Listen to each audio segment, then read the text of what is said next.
Let's start with the simplest function, f(x) equals 1. What do you think the graph will look like? Remember, for any input x, the output y is always 1. As we graph it, imagine a flat line across the y-axis at y equals 1. This represents a constant value, like water staying at a set temperature. f(x) equals x. Now, let's see how things change with f(x) equals x. How does this differ from the first function? Draw a diagonal line passing through the origin.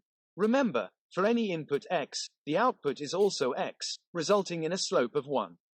Think of this function as proportionality, where things change at the same rate.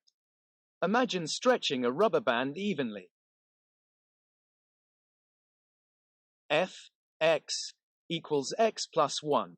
Next, we have f(x) equals x plus 1.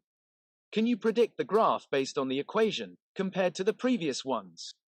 Draw another straight line, but this time shifted 1 unit up.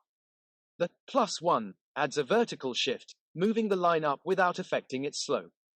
This function relates to situations where something starts at a specific value and then changes, like temperature increasing from a starting point.